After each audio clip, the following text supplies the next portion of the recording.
લુખ્ખાઓ અને દબાણકર્તાઓને હર્ષ સંઘવીની ચેતવણી, ધાર્મિક સ્થાનોને લુખ્ખાઓના દબાણો દૂર કરાશે. દારૂના દૂષણ સામે પોલીસની કડક કાર્યવાહી. કચ્છમાં બુટલેગરના મોટા બંગલા પર બુલડોઝર ફર્યું, ત્યાં પોલીસ સ્ટેશન બનાવવામાં આવ્યું. સૌરાષ્ટ્રમાં પણ આ પ્રકારે બુટલેગરના દબાણનો સફાયો કરાયો. સુરતમાં હર્ષ સંઘવીએ ઇન્ફ્લુએન્સર સાથે સવાલ જવાબ કર્યા.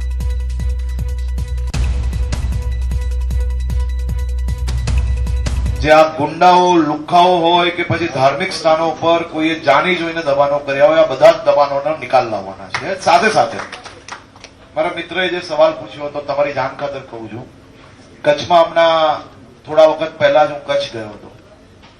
એક દારૂનો અડ્ડો ચલાવતા વ્યક્તિએ જગ્યા જે કબજે કરી હતી, મોટું મકાન બનાવ્યું હતું. મકાન તો તોડી લીધું અને એ મકાન પર ત્યાં પોલીસ સ્ટેશન બનાવ્યું અને પોલીસ સ્ટેશન હમણાં લોકોની સેવા કરી રહ્યા છે. અને એ જ રીતે સૌરાષ્ટ્રમાં બીજા એક વિસ્તારની અંદર આ જ પ્રકારે દારૂડિયો દારૂનો ધંધો મોટો કરતો હતો, એનોય સફાયો કર્યો. એને જે મોટો આલિશાન મકાન બનાવ્યું હતું, એ મકાન તો તોડ્યું જ, પણ ત્યાં ભવિષ્યની અંદર લોકો માટે અમે પ્રાઇમરી હેલ્થ સેન્ટર, એટલે કે લોકો ત્યાં સારવાર માટે જઈ શકે તેવી વ્યવસ્થા કરવા માટે આગળ વધી રહ્યા છે. કોંગ્રેસ પ્રભારી મુકુલ વાસનિક અમદાવાદ પહોંચ્યા, ભાજપ પર કર્યા પ્રહાર.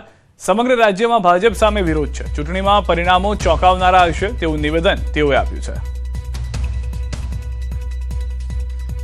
एक आक्रोश है भारतीय जनता पार्टी का पूरे प्रदेश में और हर जगह वहां पर वो नजर आता है, लेकिन इसमें से कोई रास्ता निकले ये समझकर भारतीय जनता पार्टी इन तंत्रों का उपयोग चुनाव में कर रही है. लेकिन मैं ये मानता हूं कि जब चुनाव के नतीजे आएंगे तो वो चौंकाने वाले नतीजे रहेंगे, લોકતંત્ર की जीत होगी.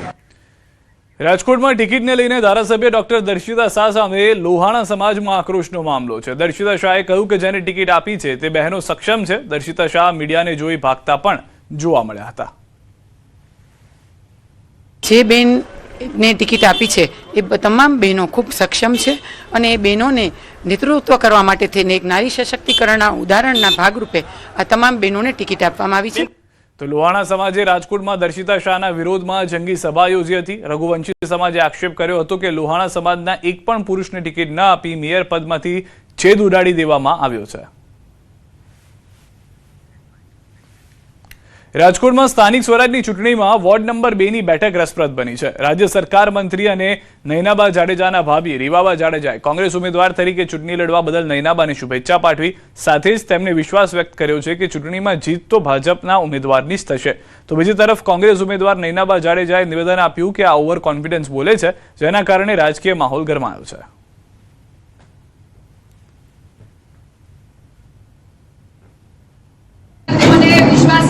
રાજકોટની જનતા ઉપર, ભારતીય જનતા પાર્ટીના સંગઠનના કાર્યકર્તા ઉપર કે આગામી 26 તારીખે જે પેનલમાં ભારતીય જનતા પાર્ટીના ઉમેદવાર છે એને જંગી લીડ સાથે જીતાડી, એ ઓવર કોન્ફિડન્સ છે. એ ભવિષ્ય બતાવશે, કારણ કે ઘણા શબ્દો અને વાક્યોના અર્થ બહુ ઘણા સમય પછી ખબર પડે છે, એટલે એ તો સમય જ બતાવશે.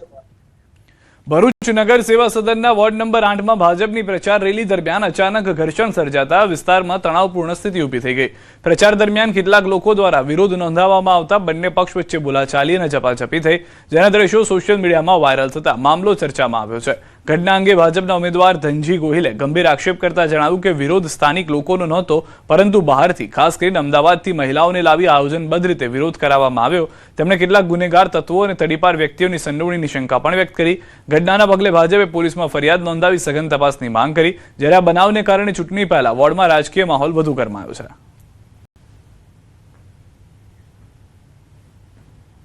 પ્રચાર કરવા જતા દરમિયાન કેટલીક મહિલાઓએ અભદ્ર ભાષાનો પ્રયોગ કરી ભારતીય જનતા પાર્ટીની પ્રચાર રેલી પર હુમલો કરવાનો પ્રયાસ કર્યો.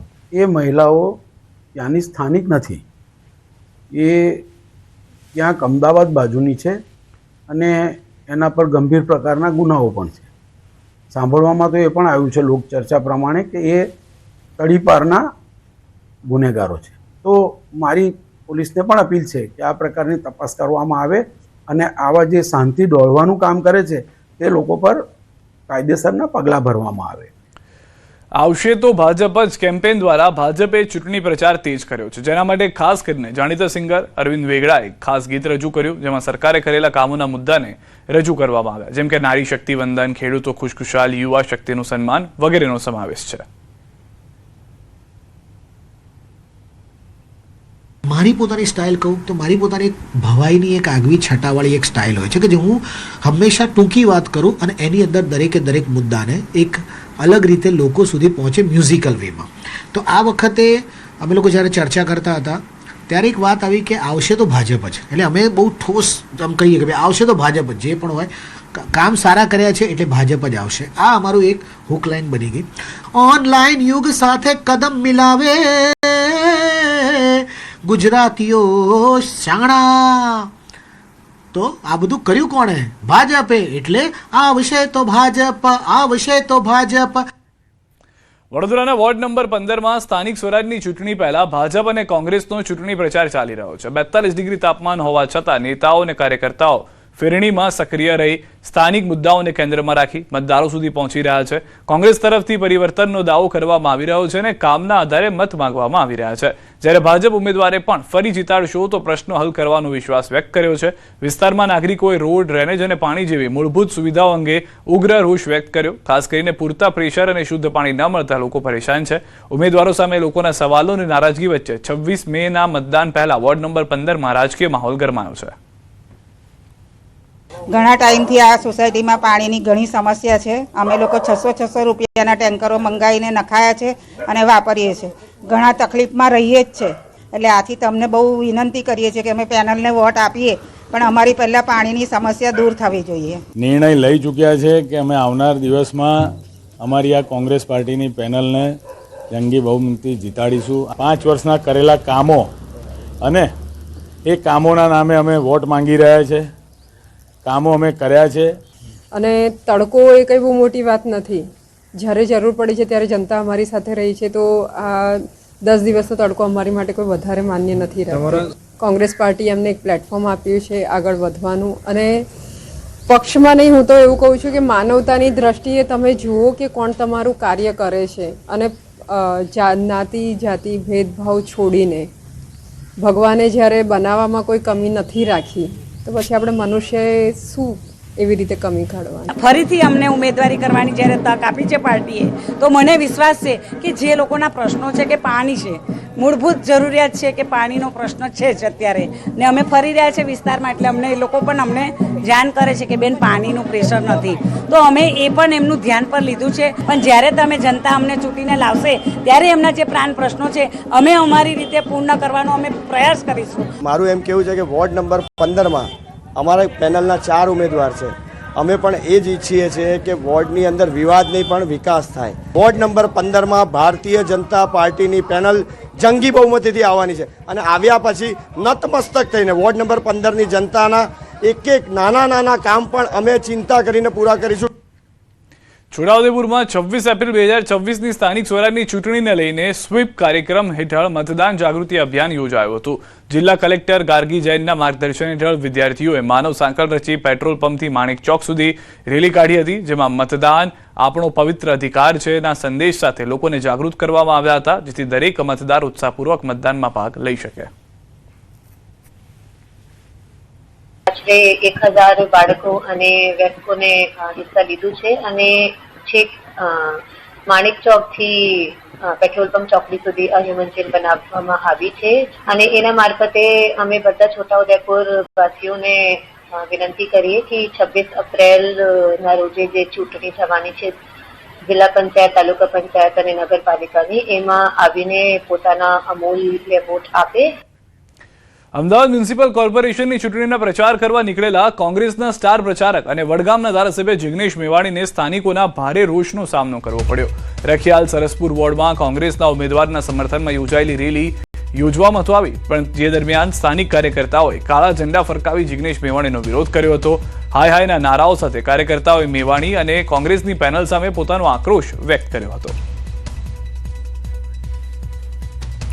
સુરતમાં ભાજપે 3 કાર્યકરોને સસ્પેન્ડ કરી દીધા છે. અન્ય પાર્ટીમાં જોડાતા સસ્પેન્ડ કરવામાં આવ્યા છે. પક્ષ વિરોધી કાર્યકર્તા ભાજપે કર્યા છે સસ્પેન્ડ. અનિલભાઈ સોનકુસરેને ભાજપે સસ્પેન્ડ કર્યા છે. મિલિનભાઈ સપકાલને સસ્પેન્ડ કરાયા છે. હરીશભાઈ સપકાલને ભાજપે સસ્પેન્ડ કરી દીધા છે. રાજકોટના વોર્ડ નંબર 15 ને લઈને મોટા સમાચાર. કોંગ્રેસમાંથી રાજીનામું આપનાર પ્રવીણ સોરાણી અને તેમના પત્ની ભાજપના ઉમેદવાર સાથે જોવા મળ્યા હતા. ભાજપના ઉમેદવારનું સ્વાગત કરીને હાર પહેરાવતા જોવા મળ્યા. પ્રવીણ સોરાણી કોળી સમાજના આગેવાન છે. ટિકિટ ન મળતા નારાજ થઈને કોંગ્રેસમાંથી રાજીનામું આપ્યું હતું. હવે સોરાણી દંપતી ભાજપનો પ્રચાર કરતા જોવા મળ્યા. સુરતમાં આપના હવાલા કૌભાંડના આક્ષેપો પર ખુલાસા. દિલ્હીના હિમાંશુ આહુજાએ મોકલ્યા હતા પૈસા. 4 મહિનાના 1 કરોડ રૂપિયા સુરત મોકલ્યા હતા. સુરતના આકાશ મિશ્રાએ પૈસા રિસીવ કર્યા હતા. શહેરના ભવાનીવડ ખાતે આવેલા અરવિંદ હિરેન નામની આંગડિયા પેઢીમાં આ રૂપિયા આવ્યા હતા. સમગ્ર ઘટનાનો ક્રાઇમ બ્રાન્ચે ગઈકાલે પર્દાફાશ કર્યો હતો. પેમેન્ટમાં તો સાહેબ અમારું દિલ્હીથી મેસેજ આવેલો હતો, એ અહીંયા અમે આપી દીધો હતો. 3-4 વખત આપ્યા છે પૈસા. અને આકાશભાઈના નામથી મેસેજ આવતો હતો દિલ્હીથી, એ અમે એમને આપી દીધેલા છે. જે વિગત હતી એ સાહેબ અમે આપી દીધેલી છે. હિમાંશુ કરીને ત્યાંથી હતી પાર્ટી. અને આ ડ્યુરેશન કેટલું? 4 વખત આવ્યું છે એનું ડ્યુરેશન કેટલું? 15-20 લાખ રૂપિયાની તો એક એન્ટ્રી આવતી હતી. ટોટલ કેટલી એન્ટ્રી થઈ? કેટલા કરોડ? સમથિંગ 80 લાખ 90,000 જેવું થયું છે. અને દર વખતે કોણ આવતું હતું લેવા? આકાશ પોતે જ આવતો. એ કોણ છે? કઈ પાર્ટી આખે જોડાયેલા? એ હવે ખ્યાલ નથી. અમારે તો ત્યાંથી જે મેસેજ આવતો તે વેપારી ત્યાં પનીરનો છે એવું કેવું છે. હવે એ શું કામ કરતો હોય એમને ખ્યાલ ના હોય. ગુજરાતમાં સ્થાનિક સ્વરાજની ચૂંટણી ચાલી રહી છે અને તમામ રાજકીય પાર્ટીઓ એડી ચોટીનું જોર લગાવી રહી છે. ત્યારે ગુજરાતમાં આમ આદમી પાર્ટી જે રીતે પોતાની ગતિ વધારી રહી છે તેને લઈને સક્રિય રાજકીય પાર્ટીઓ થઈ છે. ખાસ કરીને સુરત ક્રાઇમ બ્રાન્ચે એક હવાલા કૌભાંડ ઝડપી પાડ્યું છે કે દિલ્હીથી છેલ્લા 4 મહિનામાં 1 કરોડ રૂપિયા સુરત ખાતે આ પાર્ટીના પ્રચાર માટે મોકલવામાં આવ્યાનું એક નેટવર્કનો ભાંડાફોડ કર્યો છે. હિમાંશુ આહુજા નામનો વ્યક્તિ છે કે જે દિલ્હીથી છેલ્લા 4 મહિનાથી પૈસા મોકલતો હતો. સુરતના ભવાનીવડ ખાતે આવેલી અરવિંદ હિરેન નામની આ જે આંગડિયા પેઢી છે એમાં પૈસા આવતા હતા અને આકાશ મિશ્રા પૈસા લેવા આવતો હતો. જો કે આ સમગ્ર ઘટનાની વિગત ક્રાઇમ બ્રાન્ચને મળતા ક્રાઇમ બ્રાન્ચ અહીંયા પહોંચી હતી, તપાસ કરી હતી, વિગતો મેળવી હતી અને કહી શકાય છે કે આકાશ મિશ્રાની પૂછપરછ કરવામાં આવી છે. દિલ્હી ખાતે રહેલા આપ પાર્ટીના મોટા નેતાઓ સાથે સંકળાયેલા વ્યક્તિઓ ચૂંટણી પ્રચાર માટે આ ફંડ મોકલતા હતા. જો કે ક્રાઇમ બ્રાન્ચે આ મામલે તમામ વિગતો ભેગી કરી હવે તમામ વિગતો સુરતના આયકર વિભાગને આપી છે અને તપાસનો ધમધમાટ શરૂ કર્યો છે. ત્યારે કહી શકાય રાજકીય હવાલા કૌભાંડ સુરતથી ચોક્કસપણે સામે આવ્યું છે. કેમેરામેન જીગર ગુગલ સાથે કીર્તેશ પટેલ, ન્યૂઝ 18 ગુજરાતી, સુરત. સુરતમાં આપ પર હવાલા કૌભાંડના આક્ષેપો પર પ્રદેશ પ્રમુખ ઈસુદાન ગઢવીએ પ્રતિક્રિયા આપી. તેમને વળતો પ્રહાર કરતા કહ્યું કે ભાજપ ડરી ગઈ છે, તેથી ચૂંટણી સમય સુધી આવા ષડયંત્રો રચાશે. ભાજપ ખૂબ ડરી ગયું છે, એટલે ભાજપ છે એ આવા ચૂંટણી સુધી આવા ષડયંત્રો ચાલુ રાખશે. તમે જુઓ, અહીંયાથી આમ થયું ને અહીંયાથી આમ થયું ને કોઈ સીસીટીવી આપી દે ને. હું કહેવા માંગુ છું ભાજપને કે આટલા બધાએ તમે પ્રયાસો આમ આદમી પાર્ટીને કચડવા માટે કરો છો, આમ જનતાને કચડવા માટે કરો છો, એટલી જ જો કામગીરી તમે પ્રજાની સેવા કરી હોત, લોકોના કામો કર્યા હોત તો આ દિવસો તમારે જોવા ન પડત. જગદીશ વિશ્વકર્માના સોમનાથના ધારાસભ્ય પર પ્રહાર. કોંગ્રેસના ધારાસભ્ય વિમલ ચુડાસમા પર પ્રહાર કર્યા. સોમનાથ વિધાનસભાના લોકોને સંબોધતા કહ્યું કે તમે આ વિસ્તારમાં 922 મતે કોંગ્રેસના ધારાસભ્યને ચૂંટી કાઢ્યા છે, પરંતુ આ વખતે આવું ન કરતા તમારા ધારાસભ્યને પૂછજો ક્યારે વિધાનસભામાં તમારી સમસ્યાને લઈને પ્રશ્ન કર્યા છે, ક્યારે કોઈ ગામની સમસ્યાને લઈને પ્રશ્નો કર્યા. તમારા કોંગ્રેસના ધારાસભ્ય મૂંગી માની જેમ આગળની બેન્ચમાં બેસી રહે છે. આખી વિધાનસભા સત્ર દરમિયાન કંઈ જ બોલતા નથી. તમારા માટે જો કોઈ રજૂઆત કરતા હોય તો તે સાંસદ સભ્ય અને અમારા ધારાસભ્યો કરે છે. તો સામે પક્ષી વિમલ ચુડાસમાએ પ્રતિક્રિયા આપતા કહ્યું કે તમે વિધાનસભા લાઈવ કરાવતા નથી. સૌથી વધુ પ્રશ્નો મેં ઉઠાવ્યા છે અને તમારે જિલ્લા પંચાયતની સીટ માટે અહીં આવવું પડ્યું. તમારા ધારાસભ્ય પેલી મૂંગી માં બેહે એ વિધાનસભામાં આગળની બેન્ચમાં બેઠા હોય, એક હરફ શબ્દ આખા વિધાનસભાના સત્ર સિવાય દરમિયાન એક શબ્દ પોકારતા નથી કે મારી ગીર સોમનાથની મારી આ વિધાનસભામાં આ વસ્તુની જરૂર છે. આ પ્રશ્ન ઉઠાવતા હોય તો આપણા સાંસદના ધારાસભ્યો અને આ જિલ્લાના પ્રમુખ પત્ર લખે, માન્ય મુખ્યમંત્રીશ્રીને કે મારા ગીર સોમનાથના ગામડાઓમાં પ્રશ્ન છે એની દેખરેખ રાખવાનું કામ, રોડ જેટલા પણ મંજૂર થાય છે આ રોડ તમારા ધારાસભ્ય ક્યારેય માંગતા નથી. અમારા જિલ્લા પ્રમુખ હોય કે સાંસદ સભ્ય હોય કે ધારાસભ્ય હોય આ વિસ્તારની ચિંતા કરે છે. આપ આટલી મોટી મોટી વાતો કરો છો ત્યારે ભારતીય જનતા પાર્ટીની સોમનાથના સાનિધ્યમાં પરિસ્થિતિ બહુ ખરાબ છે, કારણ કે ભાજપના પ્રદેશ પ્રમુખ જગદીશભાઈ વિશ્વકર્માને એક જિલ્લા પંચાયતની સીટ માટે જો પ્રચાર કરવા માટે આવવું પડતું હોય તો તમે વિચાર કરો કે અહીંની પરિસ્થિતિ કેવી છે. અહીં સંપૂર્ણ રીતે તાલુકા પંચાયત, જિલ્લા પંચાયત અને નગરપાલિકામાં નેવું સોમનાથ વિધાનસભામાં કોંગ્રેસનો પંજો લહેરાવાનો છે. આ તો જગદીશભાઈ કંઈ પોતાની ભાજપની ઇજ્જત બચાવવા માટે એકાદી સીટ બચી જાય એના માટે થઈને આવ્યા છે. અમદાવાદના સેજપુર વોર્ડમાં કોંગ્રેસના ઉમેદવારોએ નવતર અને આકર્ષક રીતે પ્રચાર કર્યો. તેઓ શિક્ષણની વિવિધ ડિગ્રીના હાર પહેરીને વિસ્તારમાં જનસંપર્ક માટે ઉતર્યા. બેરોજગાર યુવાનોને આકર્ષવા માટે કરવામાં આવેલા અનોખા પ્રચાર દ્વારા રોજગારના મુદ્દાને પ્રાથમિકતા આપવામાં આવી હતી.